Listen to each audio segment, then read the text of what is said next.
Hello students, तो चलिए आज हम लोग शुरुआत करते हैं क्लास 9 के एक्सरसाइज 9.3 के क्वेश्चन नंबर 5 का, जो कि है in figure A B C and D are 4 points on a circle AC and BD intersect at point E such that angle BEC is equals to 130 degree and angle ECD is equals to 20 degree. Find angle BAC. तो इस question में हम लोगों को क्या बोला गया है कि हमारे पास जो फिगर है उसमें 4 पॉइंट्स है, पॉइंट A, B, C और D, और ये चारों पॉइंट जो है वो सर्कल पे लाई करते हैं।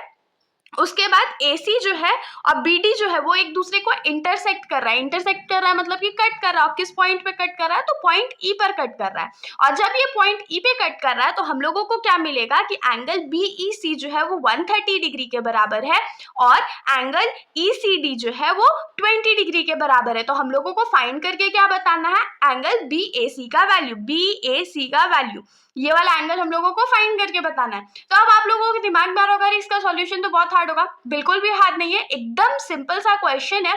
इसमें हम लोग किसका प्रॉपर्टी यूज करेंगे? सबसे पहले तो लीनियर पेयर यूज करेंगे, उसके बाद एंगल सम प्रॉपर्टी यूज करेंगे और उसके बाद कौन सा प्रॉपर्टी यूज करेंगे? तो angles on the same segment are equal.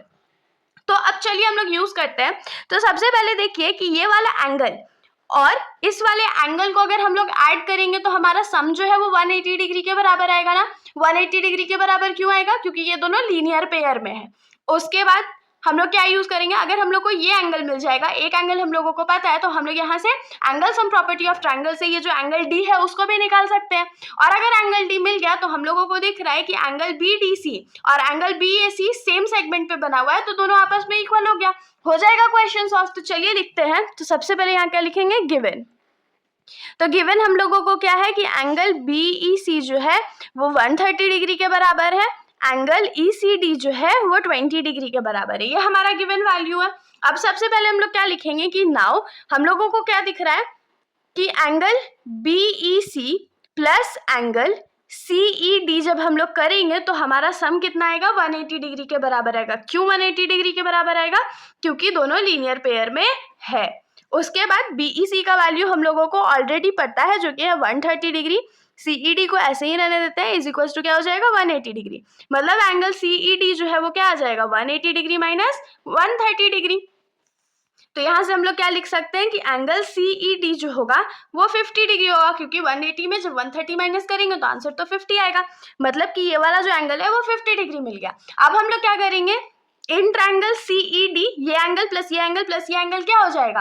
180 degree. क्यों? तो angle sum property of a triangle से। तो यहाँ हम लोग क्या लिखेंगे कि इन ट्रायंगल CED, इस ट्रायंगल में सबसे पहले हम लोग क्या लिखेंगे कि angle CED plus angle ECD plus angle CDE is equal to क्या हो जाएगा? 180 डिग्री के बराबर हो जाएगा। 180 डिग्री के बराबर क्यों होगा? तो angle sum property of a triangle के थ्रू ये मिल गया। अब हम लोग क्या करेंगे? देखिए ECD का वैल्यू जस्ट हमने निकाला था 50 डिग्री, प्लस ECD का वैल्यू हम लोगों को 20 डिग्री क्वेश्चन में गिवन था, और CDE का वैल्यू हम लोग निकालेंगे इज इक्वल टू 180 डिग्री। तो 50 प्लस 20 कितना होता है? 70 होता है, plus angle CDE is equal to क्या हो जाएगा? 180 डिग्री। तो angle CD is equal to क्या हो जाएगा? 180 डिग्री माइनस 70 डिग्री, क्योंकि 70 डिग्री LHS में प्लस में था तो इधर लाएंगे तो वो माइनस में हो जाएगा। तो यहाँ से angle CDE is equal to क्या मिल जाएगा? 110 डिग्री। ये मिल गया। मतलब कि फिगर में ध्यान दीजिए, ये वाला जो फिगर एंगल है वो हम लोगों को क्या मिल गया? 110 डिग्री मिल गया। अब यहाँ पर हम लोग देख सकते हैं कि BC जो है वो हमारा सेगमेंट है, और BC सेगमेंट से ही हमारा एंगल BDC बन रहा है और एंगल BAC बन रहा है। और हमने ये प्रॉपर्टी पढ़ रखा है कि जब सर्कल में एक ही सेगमेंट से दो डिफरेंट एंगल्स बनते हैं तो एंगल्स का जो वैल्यू होता है वो सेम होता है। मतलब कि ये दोनों आपस में इक्वल होंगे और दोनों का वैल्यू कितना होगा? 110 डिग्री। तो लिख लेते हैं इसको। तो हम लोग यहाँ पर क्या लिखेंगे कि segment BC forms two angles.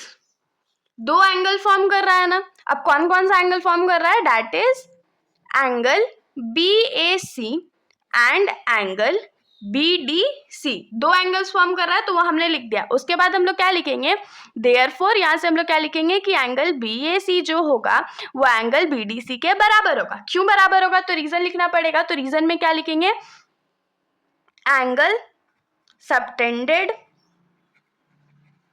Bye same segment are equal, मतलब कि अगर एक ही सेगमेंट दो डिफरेंट टाइप्स ऑफ एंगल्स बनाएगा तो दोनों एंगल जो होगा वो आपस में बराबर होगा। तो एंगल BAC का वैल्यू तो हम लोगों को नहीं पता है, तो angle BAC is equals to क्या हो जाएगा, BDC। अब BDC लिखे या CDE लिखे, जो हमने अभी यहाँ पर फाइंड करा था वो क्या हो जाएगा 110 डिग्री के बराबर। रीजन में यहाँ पर लिख दीजिए कि एंगल BDC जो था वो एंगल CD ही तो था। ये हो गया। तो हम लोग यहाँ पर क्या लिखेंगे कि हेंस एंगल BAC जो है वो 110 डिग्री के बराबर है, और यही हम लोग को फाइंड करना था। ये हमारा आंसर हो गया। तो इसके साथ हमारा ये जो सॉल्यूशन है यहीं पर खत्म हो जाता है। अगर आप लोगों को कोई भी डाउट हो तो आप लोग बेशक कमेंट सेक्शन में पूछ सकते हो, वरना अगर आप लोगों को वीडियो अच्छी लगी तो वीडियो को लाइक करिएगा और मेरे चैनल को बिना सब्सक्राइब करे कहीं भी मत जाइएगा। Thank you.